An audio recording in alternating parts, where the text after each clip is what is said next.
الحمدللہ وکفا وسلام علی عبادہ الذین اصطفیٰ اما بعد۔ میرے لیے انتہائی مبارک موقع ہے آج کہ چناب نگر جو کفر گڑھ تھا وہاں کی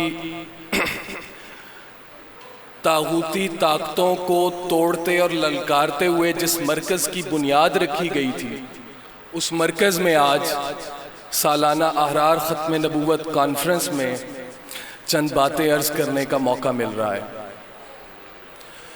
29 دسمبر 1929 پاک و ہند بر صغیر کی تاریخ میں ایک ایسے قافلہ سخت جاں کی بنیاد رکھی گئی جنہوں نے انگریز سے آزادی کے لیے، حکومت الہیہ کے قیام کے لیے اور عقیدہ ختم نبوت اور ناموس صحابہ کے تحفظ کے لیے لازوال قربانیاں دیں۔ حضرت امیر شریعت سید عطاء اللہ شاہ بخاری رحمۃ اللہ علیہ، حضرت مولانا حبیب الرحمن لدھیانوی رحمۃ اللہ علیہ، مفکر احرار چودھری افضل حق، شیخ حسام الدین، ماسٹر تاج الدین انصاری، مولانا مظہر علی اظہر اور دیگر بزرگان دین نے تحریک خلافت کے بعد اس قافلہ سخت جاں کی بنیاد رکھی تھی جس کی ایک شکل آج ہمارے سامنے موجود ہے۔ چونکہ یہ کانفرنس ختم نبوت کے عنوان پر ہے اور مجلس احرار اسلام کو یہ اعزاز حاصل ہے کہ ہمارے بزرگوں نے عقیدہ ختم نبوت کے تحفظ کے لیے بر صغیر پاک و ہند میں اس کام کی باقاعدہ طور پر عوامی انداز میں بنیاد رکھی۔ ایک بات یاد رکھیے، حضور نبی کریم خاتم النبیین محمد رسول اللہ صلی اللہ علیہ وآلہ وسلم کے دور سے آج تک بہت سے فتنے پیدا ہوئے، اور جب بھی کوئی فتنہ پیدا ہوتا ہے تو ہر دور میں کچھ ایسے لوگ اللہ تعالیٰ پیدا فرماتے ہیں جو اس فتنے کا تعاقب کرتے ہیں، اور ہر دور میں لوگ پیدا ہوئے۔ بہت سے فتنے پیدا ہوئے بر صغیر میں بھی اور آج بھی پیدا ہو رہے ہیں، لیکن مرزا غلام احمد قادیانی کا فتنہ ایک ایسا فتنہ تھا جسے انگریز سامراج کی پشت پناہی حاصل تھی، اور انہوں نے مسلمانوں میں جذبہ جہاد کو ختم کرنے کے لیے، مسلمانوں میں تفرقہ پیدا کرنے کے لیے اس فتنے کو پیدا کیا تھا، اور اس فتنے کی آج تک وہ پشت پناہی کر رہے ہیں۔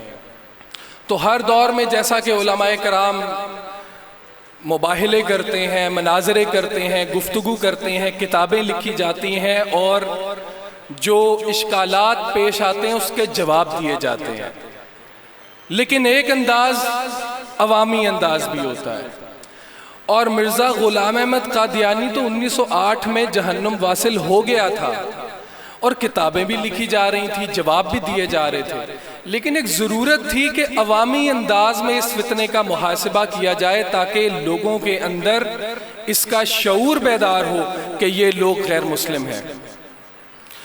تو سب سے پہلے مجلس احرار اسلام کو اور ان کے بزرگان کو یہ اعزاز حاصل ہے کہ انہوں نے اس پر کام شروع کیا۔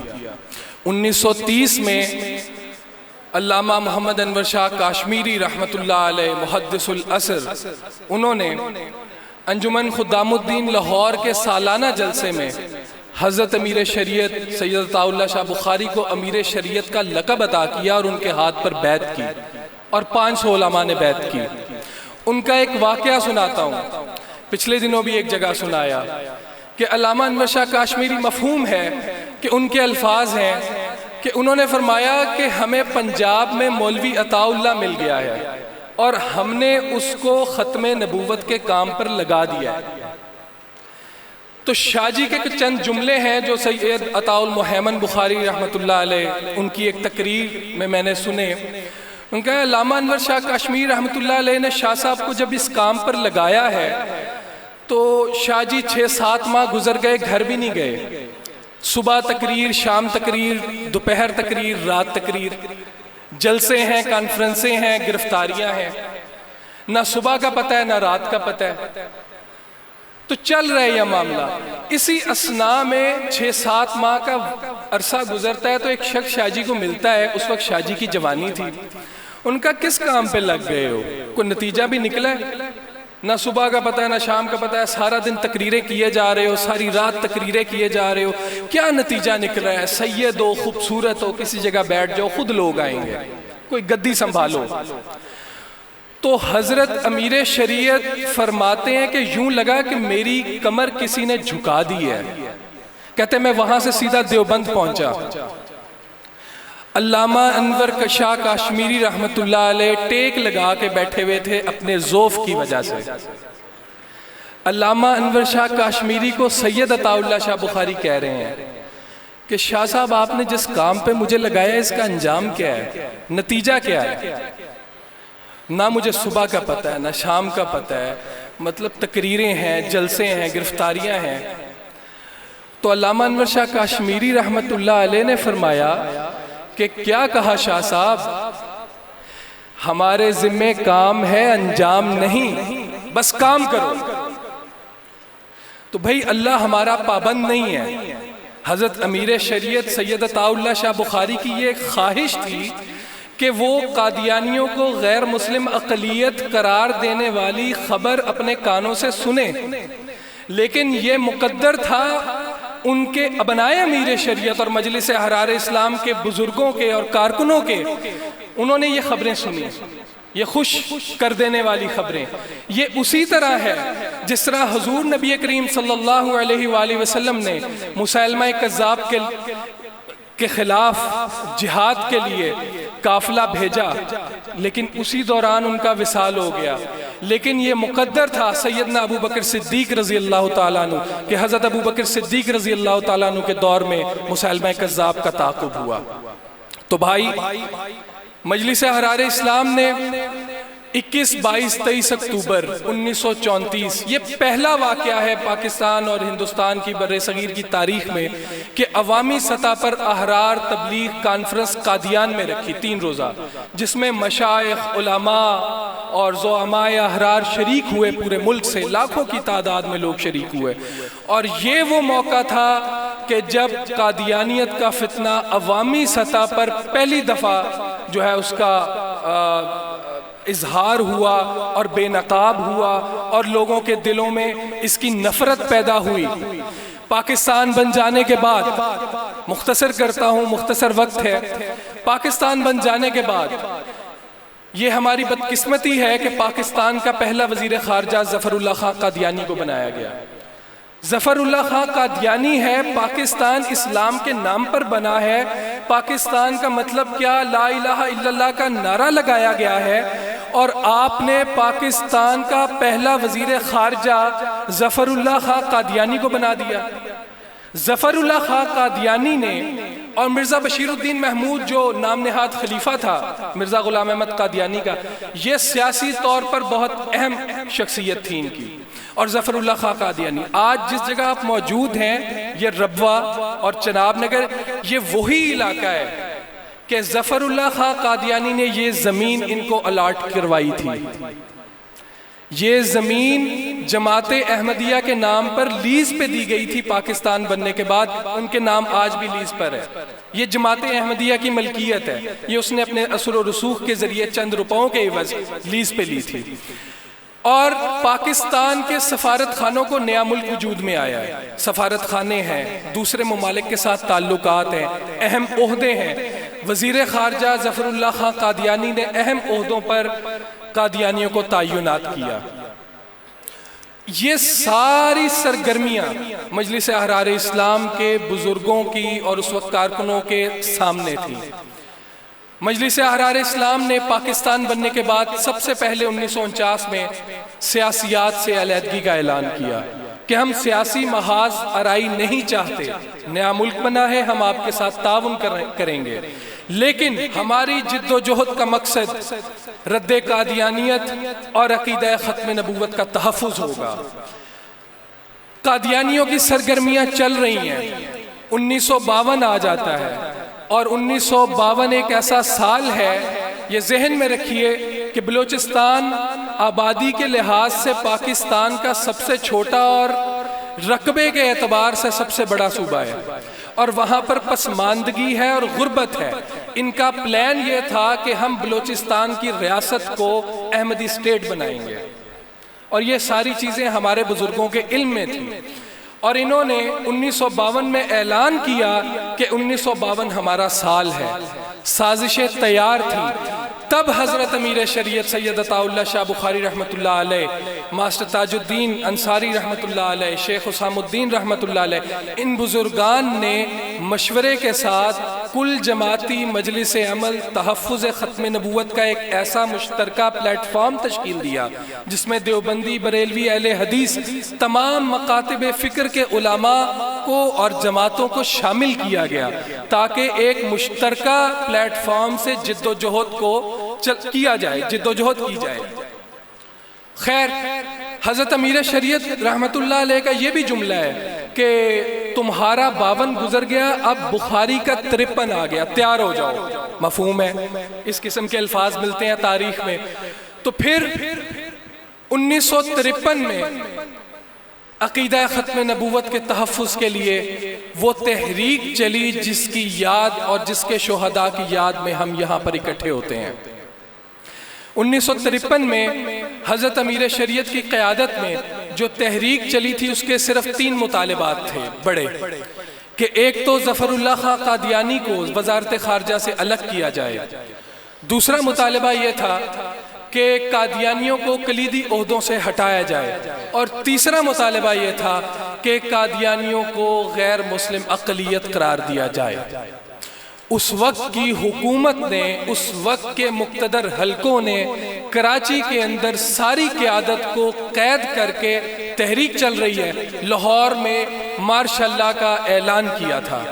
اور یہ بھی تاریخ کا حصہ ہے کہ جب مارشاء اللہ کی بات ہوتی ہے، آمریت کی بات ہوتی ہے، اور جمہوریت کے لیڈر آمریت کے خلاف بات کرتے ہیں تو ایوب خان کا نام لیتے ہیں سب سے پہلے، پھر یحییٰ خان کا نام لیتے ہیں۔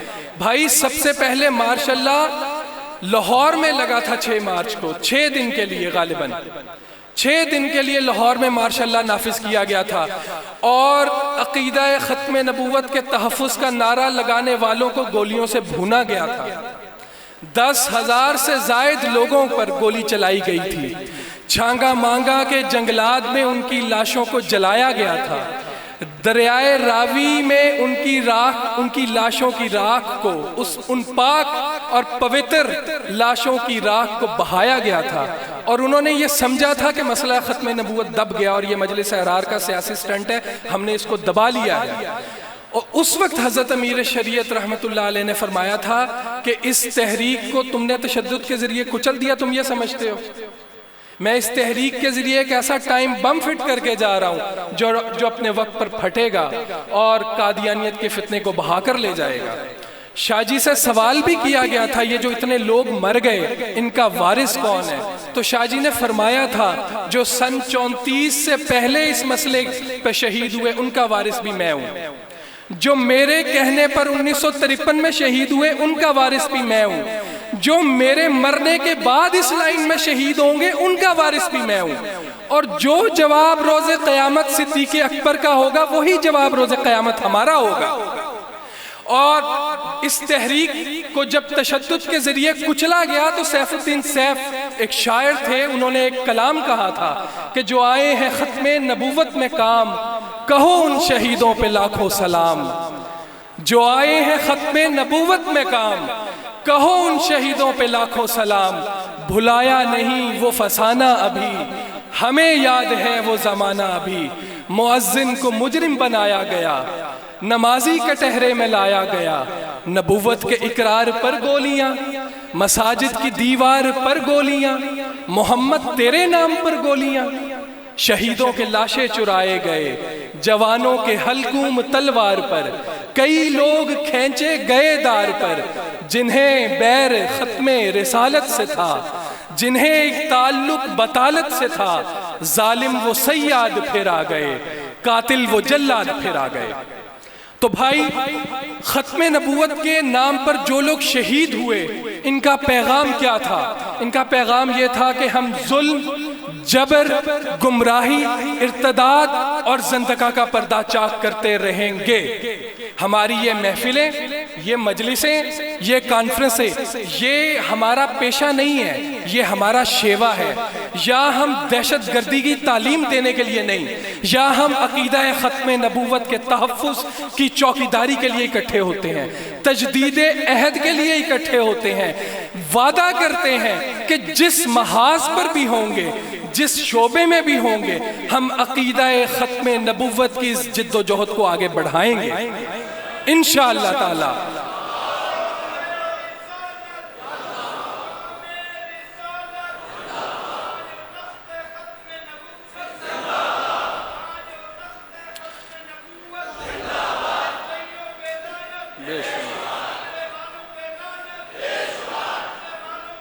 بس بھائی بس بس بس دو قسم کے کام ہوتے ہیں تحریکوں میں اور ہمارے ہاں بھی ہو رہے ہیں۔ ایک ہوتا ہے دعوت و تبلیغ کا کام اور ایک ہوتا ہے جنگ و جدل کا کام۔ دعوت و تبلیغ کا کام بھی کیا جائے گا، اس کی بھی ضرورت ہے اور بہت ضرورت ہے، اور دعوت و تبلیغ کا لہجہ مختلف ہوتا ہے۔ لیکن جب آپ کے مقابلے میں دشمن آئے گا تب دعوت و تبلیغ کا لہجہ نہیں اپنایا جائے گا، تب نعرہ لگے گا، نعرہ تکبیر، تاج و تخت ختم نبوت، مجلس احرار اسلام، قادیانیت، مرزائیت، مرزائی نواز حکمران، مرزائی نواز حکمران، مرزائی نواز حکمران اور مقتدر حلقے جو جس کیمپ میں بیٹھ کر قادیانیوں کے تحفظ کریں گے وہ ہمارے ازلی دشمن ہیں۔ ہم شہدائے ختم نبوت کے وارث ہیں، ہم جب تک زندہ ہیں ہم اس مسئلے کو زندہ رکھیں گے۔ ہم سے کچھ نہ ہو سکے نعرہ تو لگائیں گے نا، نعرہ تو لگائیں گے نا۔ وہ کیا شعر ہے کہ ہماری لاشیں بہاؤ ورنہ لحد مقدس مزار ہوگی، ہماری لاشیں بہاؤ ورنہ لحد مقدس مزار ہوگی، یہ سرخ کرتا جلاؤ ورنہ بغاوتوں کا علم بنے گا، اور یہ بغاوتوں کا علم بنا ہے، یہ بغاوتوں کا علم بنا ہے۔